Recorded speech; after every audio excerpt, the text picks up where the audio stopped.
dialogando con el padre Raúl Sánchez, se hace una pregunta sana. ¿Por qué tantos católicos se han ido para las iglesias protestantes o los grupos cristianos no católicos? Puede haber muchas respuestas a esa pregunta. Puede haber muchas razones a esa pregunta. Pero considero yo que una bien importante podría ser que estos católicos jamás conocieron su doctrina católica. Un ejemplo claro. Hace unos años en esta parroquia donde yo me encuentro, una señora que era una buena señora, es una buena señora, ¿no? Colaboradora en la iglesia, ministro extraordinario de la comunión, ministra lectora, pertenecía a uno de los grupos o movimientos de aquí de esta parroquia. Una señora que era muy movida, muy líder aquí en este templo, en esta iglesia. Resulta que tuvo una desavenencia, después de tantos años en esta parroquia, tuvo una desavenencia con alguien de aquí de la iglesia y no volvió. Ahora esta señora hace parte de uno de los grupos protestantes de aquí, de este pueblo donde yo me encuentro. Ustedes saben que trabajo aquí en los Estados Unidos, en el estado de Oklahoma, pues por lo tanto pues es un lugar, un país protestante. Aquí hay un templo católico, mientras alrededor, sin mentir, hay más de 35 iglesias cristianas no católicas, metodistas, anglicanos, bautistas, etcétera, etcétera. Testigos de Jehová, bueno.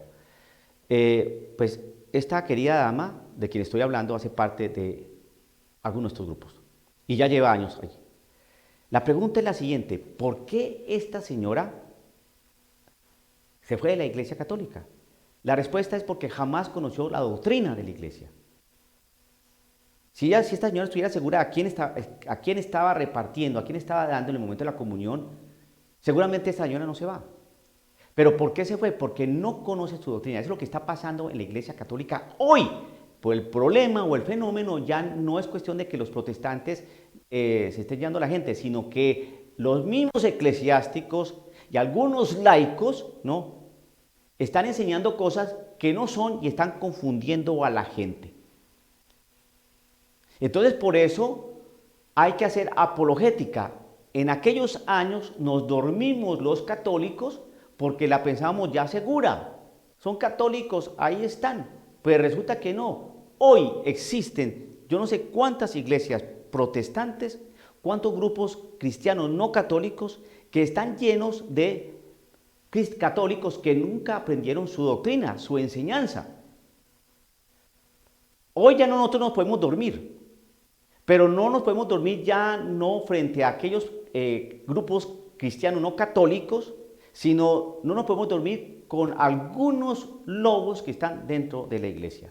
Y qué vergüenza decir esa palabra, pero estoy utilizando el mismo lenguaje que utilizó nuestro Señor Jesucristo y que han utilizado algunos papas, para hacer referencia a aquellos que quieren rasgar el pueblo de Dios, que quieren destruir la enseñanza que dejó nuestro Señor Jesucristo y que quieren destruir toda una tradición y cultura cristiana.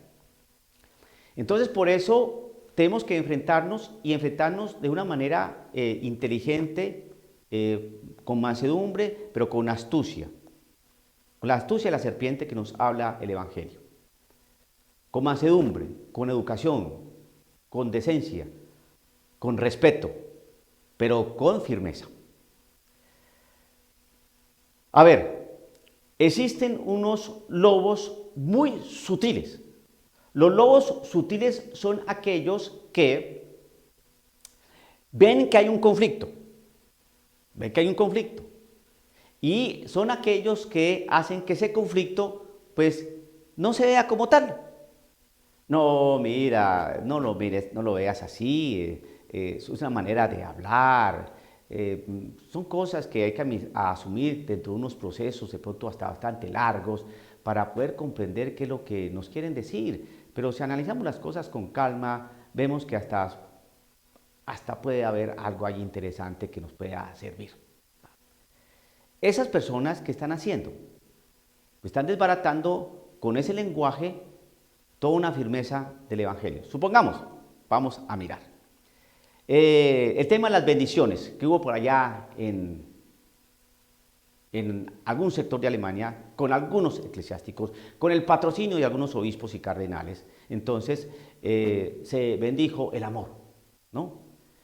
¿Qué es bendecir el amor? Pues es el lenguaje que yo le estoy diciendo, el lenguaje así muy por encima, muy diplomático. Mira, es nuestra realidad pastoral, llevamos muchos años haciendo estas bendiciones, no sé por qué ahora se están escandalizando. Llevamos años haciendo bendiciones y eso es cierto, ¿no? Pues vamos a bendecir el amor. Nuestra realidad es de orden pastoral, es acompañar procesos de estas personas que prefieren el mismo sexo y creo que si se va haciendo proceso con ellos, pues vamos a tratar de que abandonen eso. No, no, no. De que se asuma así. Entonces, no solamente bendijeron a personas que prefieren el mismo sexo, sino a personas que en adulterio y a personas que viven así nomás. Entonces, y le pusieron, vamos a bendecir el amor. Eso, pues todo eso lleva veneno. Y claro, como se hace en un ambiente pastoral, en un ambiente de iglesia, lo que se busca es el bienestar de estas parejas, lo que se busca es que ellos asuman toda una realidad de fe. No podemos llegar a dar baculazos y a dar mitrazos a esta gente. No, hay que mirar los procesos. Aquí no se habla de conversión, aquí no se habla de cambio de vida, aquí no se habla de arrepentimiento. Es decir, que están enseñando otro evangelio, otra realidad pastoral distinta a la del buen pastor que tenía su cayado y tenía su vara. ¿Ve? Pero como entran con ese lenguaje diplomático, que políticamente correcto, el de las buenas maneras, el de no se sulfure, no se acalore, tome las cosas con calma, mire los procesos. No, hermano, frente al pecado no hay proceso. Frente al pecado no hay proceso. A ver, yo tengo presente un texto maravilloso que es bien conocido por todos nosotros. ¿Cuál? Hombre, cuando el Señor vio a esa mujer que iba a ser apedreada por unos desgraciados, y el Señor dijo, a ver, ¿tienen la primera piedra? ¿Ustedes que no tienen pecado o qué? Entonces, todo lo bueno soltando, desde los más viejos hasta los más jóvenes, porque los viejos se presumen que tienen más pecado que los jóvenes, y se fueron. ¿Cuál fue la actitud de nuestro Señor Jesucristo? No fue de proceso. Perdóneme, porque frente al pecado no hay proceso. Hay proceso frente a una sanación, frente a una herida, pero frente al pecado no. El Señor le dijo, mira mujer, es necesario que empieces a mirar cómo haces para solucionar tu problema afectivo, no con ese hombre que tienes. Sé que tu esposo, pues hombre, es un vendedor de camellos y de telas que vive viajando y en esos momentos pues tú aprovechas para tener tus idilios con el amante que tienes, porque sé que ese hombre, esposo tuyo, que vende camellos y telas en otros lugares, pues no te atiende lo suficiente, no se preocupa por tu ser de mujer, no se preocupa por tus soledades, por tus sentimientos. Definitivamente es un desgraciado ese hombre, ¿no? Yo puedo entender eso, pero entonces vamos a iniciar un proceso, ¿no? Donde no vuelvas a pecar. Punto. Hijo, yo sé que tú eres marihuanero, ya llevas así ya 7 años y ya no solamente estás con marihuana, sino ya estás metiéndote unas pepitas, unas pastillitas, ¿no? Entonces vamos a hacer un proceso, ¿no? Proceso de desintoxicación. Pero ¿qué es lo que tiene que haber en el corazón de la persona? Reconozca que hay un pecado. Hay un pecado y hay un vicio. Tienes que dejar el vicio. Corta eso ya. Para iniciar la desintoxicación y mirar qué es lo que hay. Frente al pecado, tú estás robando bancos. Bueno, pues ya no robes tanto. Vamos a iniciar un proceso de purificación de hurto de bancos. Yo sé que tú estás robando alrededor de 2 bancos al mes. Pues ahora no robes banco, trata de robar una tiendita por allí para iniciar un proceso de... Mire, frente al pecado, no. Pues resulta que en la iglesia algunos laicos y algunos sacerdotes manejan todo así, ¿no? De procesos. Claro que hay procesos para algunas cosas, pero frente al pecado no hay proceso para el pecado. Para el pecado, no. El pedofílico. No, pues usted está violando, está accediendo carnalmente, sexualmente a unos pequeños de 7 años. Mire, trate de por lo menos no viole a 5, que sea uno, y ahí poco a poco va dejando. ¿Qué le parece? Iniciamos un proceso así para que... Claro, obviamente que estoy ridiculizando un poco y caricaturizando un poco esas cosas, pero es que así vamos, así vamos. Nos meten palabras ahí raras que no van con la enseñanza de nuestro Señor Jesucristo. ¿De qué le sirve a usted ganar el mundo si pierde su vida? Aquí lo que usted tiene que cargar es su cruz, hermano, negarse a sí mismo o negarse a sí mismo, cargar su cruz y seguir a Cristo Jesús. Aquí usted lo que tiene que meterse por la puerta estrecha y el camino angosto, porque amplio es la puerta y amplio el camino que conduce a la perdición y son muchos los que van por ahí. Entonces, ¿cómo hacemos? Cuando el Señor Jesús explica la parábola de la cizaña, es bien claro en esa explicación, porque explica muy bien lo que le va a suceder a los que son cizaña, a los que son amigos del demonio. Fuego eterno, donde vendrá el llanto y el crujir de dientes. Expliquen eso. Entonces vienen los que tergiversan toda la Sagrada Escritura, la tuercen y dicen, no, mira, lo que pasa es que el geógrafo cuando dijo eso de la cizaña y dijo esto sobre el fuego eterno, el vendrá el llanto y el crujir de dientes, no quiso decir eso. Mira, ¿entienden? No, el Señor explicó bien clarito esa parábola de la cizaña y el trigo, quién es el que siembra el trigo, quién es el trigo, quién es la cizaña, quién sembró esa cizaña, qué es lo que va a pasar con el trigo y qué es lo que va a pasar con la cizaña. Lo explicó muy clarito la lectura del día de ayer, 27 de julio del año 2021. Entonces, entran esos lobos que son los que tienen piel de oveja, es decir, que usted no los va a distinguir. En el tiempo de nuestro Señor Jesucristo, un poco más atrás, los falsos profetas se ponían como una especie de ropaje de oveja, hecho de oveja, ¿no? Piel de oveja, pero eran falsos profetas. Y hoy en la iglesia existe mucho. Entonces nuestra lucha, ve usted que no es con personas. Nosotros no tenemos lucha personal con los hermanos cristianos no católicos, sino con su enseñanza. En la iglesia católica, ahorita estamos en la misma situación. Nos están enseñando cosas que no son. Por ejemplo, la bendición, pasó allá en un sector de Alemania, ¿no? Como hablan a nivel pastoral. Hable usted con este sacerdote James Martin, ¿no? Es un apologista de los lobbies, ¿no? Y de todas estas personas que prefieren el mismo sexo. Saben aquí en los Estados Unidos, por no irme por otro lado, saben muchos obispos aquí en Estados Unidos que ese hombre prácticamente es una fiera, ¿no? Para destruir doctrina. El problema es que no le dicen nada y ahí va el hombre. Si a mí, yo escucho la sana doctrina que dice desde un principio los creó Dios, hombre y mujer, dejará al hombre a su padre y a su madre, se unirá a su mujer, los dos serán una sola carne. Y de pronto dicen que no, que eso hay que evaluar. Y que lo que está en el catecismo de la Iglesia Católica hay que reevaluarlo porque es un lenguaje muy duro, ¿no? Y lo dice este señor, este sacerdote James Martin, digo, esa es una doctrina nueva. La Iglesia siempre ha enseñado esto, o sea que el catecismo está equivocado, o sea que el Papa Juan Pablo II se equivocó y Benedicto se equivocó, Ratzinger en aquella época se equivocó y todos sus asesores se equivocaron hasta que apareció James Martin, que dice que ese lenguaje es muy duro, que esos son los que manejan un lenguaje así diplomático, así seductor, ¿no? Y entonces la persona que no está bien centrado en su iglesia, ¿qué es lo que hace? Tal vez no se va para las iglesias protestantes ya porque no es por allá la invitación, sino aquí adentro. Y hay muchos que están manejando ya ese lenguaje. No, si hay que mirar las cosas, es que tal vez hemos sido bastante como duros, ¿no? En analizar todos estos aspectos, ¿no? No, señor, ya lo confundieron. Cuando uno conoce su doctrina, uno ya no se va a confundir.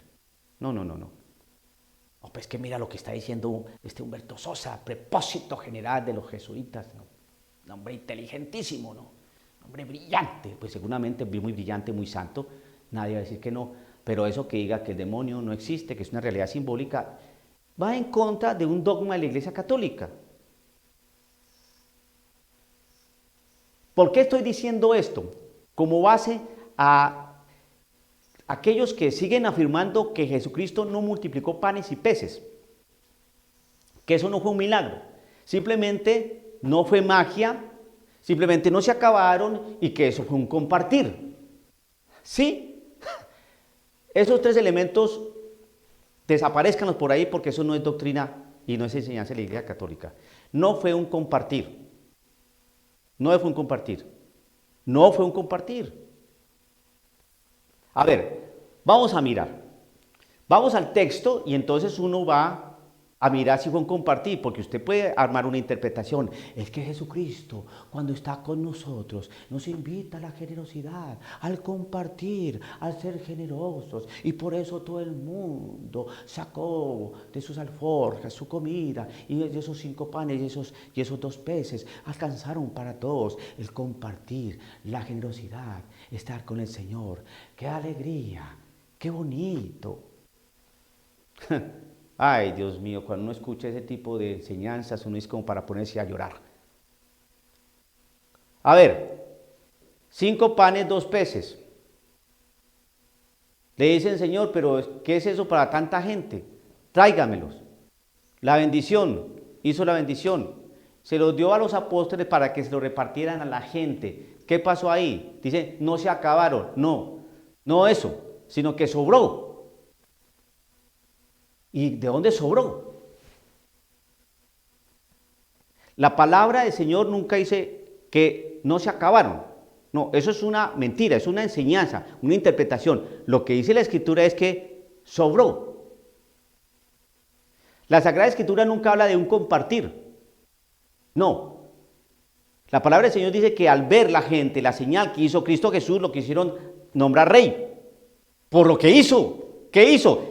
Que de 5 panes y 2 peces comió un montonón de gente y sobró comida. Por eso, este es el profeta. Este es el profeta.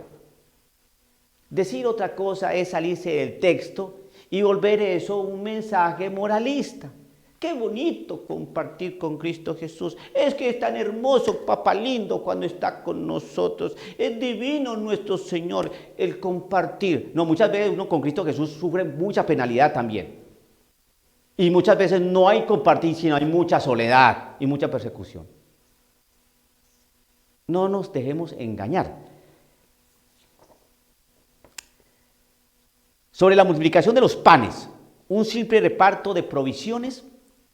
En cuanto al intento de desmitologizar el prodigio, viendo en su origen un simple reparto de provisiones, lo único que debemos desear es que esta torpe explicación desaparezca para siempre de la literatura.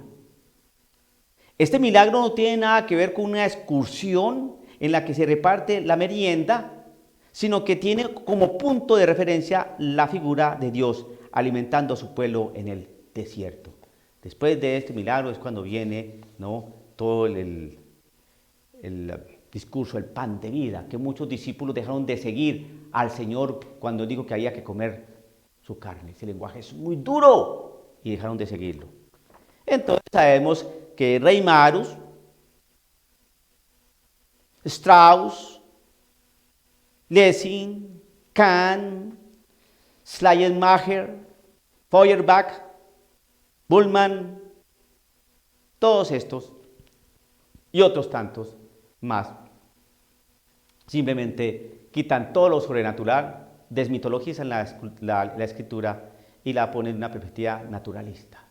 Porque eso tiene su razón de ser, querido hermano, porque poco a poco quiere ir trabajando a la realidad de Cristo Jesús para dejarlo simplemente como un buen hombre, un bonachón, y quitarle su categoría de Dios. Pues no, Señor, la Iglesia nos enseña desde siempre que Jesucristo es Dios y hombre verdadero, 100% Dios y 100% hombre, no simplemente como un bonachón que repartió unos panecitos y unos pececitos en un día muy agradable, ¿no? Donde se los hizo sentar en una hierba y todo el mundo comió espléndidamente. Bravo, Señor Jesús, eres estupendo, genial. No, no es por ahí. Entonces estas cosas hay que decirlas porque si nos callamos, estamos dejando de hacer lo que el Señor nos mandó a hacer. Vayan y enséñenles a cumplir lo que yo les he enseñado. Anunciar la buena noticia del reino, enseñándoles a cumplir lo que yo les he enseñado. Pero hoy nos están enseñando otra enseñanza, nos están dando otra enseñanza. Y entonces ahí es donde digo, no nos vamos a dormir como nos dormimos hace bastantes años, ¿no? Hace 40 años donde dejamos de hacer apologética y nos dejamos meter un montonón de doctrinas y agua puerca, ¿no? En nuestras iglesias, en nuestras parroquias, que muchos católicos abandonaron la iglesia, hoy hacen parte de esos grupos y están engañados por esos grupos, por la enseñanza que enseñan. Una Biblia recortada de 66 libros, y ellos están más divididos que nosotros aquí en la iglesia católica, precisamente porque antes nosotros teníamos unidad de doctrina, ahora no, ahora estamos teniendo una doctrina que se está desvencijando, se está rompiendo.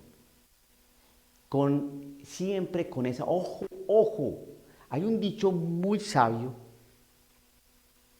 que le decía mi abuelito a mi mamá. Tal vez usted conozca ese dicho. De las aguas mansas, líbrame, Señor. Usted ve, le explico ese dicho. De las aguas mansas, líbrame, Señor. Porque usted ve un lago, ¿no? Y lo ve manso. Así en el horizonte el agua. Qué paz se siente. Pero el problema es cuando usted le mete un palo y lo revuelve sobre agua, toda la inmundicia que hay ahí abajo. Por eso de las aguas mansas, líbrame, Señor.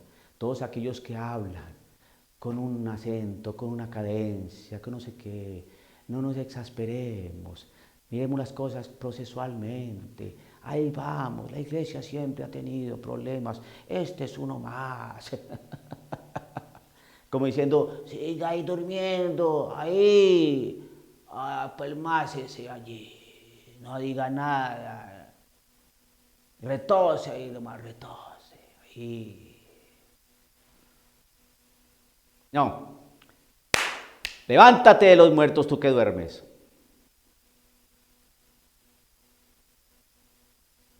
¿Qué pasa con el católico de hoy? Dialogando con el padre Raúl Sánchez.